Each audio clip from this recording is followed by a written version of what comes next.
और बच्चों को लायक बनाओ, खूब लायक बनाओ, पर बच्चों को इतना लायक भी मत बना देना कि एक दिन को माँ बाप को नालायक समझने लगे। लायक बनाओ, पढ़ाओ, खूब शिक्षा दीजिए। और जिस दिन बेटा कहने लगे पापा तुम्हें कुछ नहीं आता, मम्मी चुप बैठी रहो, पापा तुम बड़बड़ मत करो, चुप बैठे रहो, समझ लेना तुम्हारी शिक्षा किसी काम की नहीं है। तुमने शिक्षा तो दी पर शिक्षा के साथ में संस्कार देना भूल गए थे।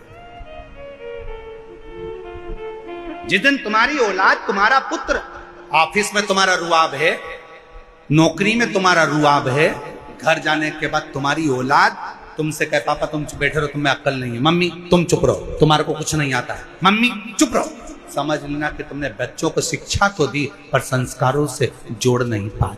तुम बच्चों को लायक तो बना दिए पर उसने तुमको नालायक समझ लिया। इसलिए याद रखना, अपने बुढ़ापे को सुधारने के लिए अपनी औलादों के सामने तुम्हारी पत्नी भले 8वीं फेल है पर बच्चों से हमेशा कहना कि तेरी माँ के बराबर कोई दुनिया में समझदार नहीं है, और अपने बच्चों के सामने कहना कि तेरे बाप के जैसा दुनिया में कोई समझदार नहीं है। अपने औलाद के सामने अपनी पत्नी का सम्मान करो, अपनी औलाद के सामने अपने पति का सम्मान करो। अगर आज पत्नी अपने पति को बच्चों के सामने कहेगी तेरे बाप में तो अकल ही नहीं है, तेरे बाप में तो अकल नहीं है, तो बच्चा भी वही सीखेगा। और बाप बोलेगा तेरी माँ में तो अकल नहीं है, तेरी माँ में तो अकल नहीं है, तो बच्चा भी वही सीखेगा। और एक दिन जब बच्चा बड़ा होगा तो माँ बाप दोनों को चुप करना चाहेगा।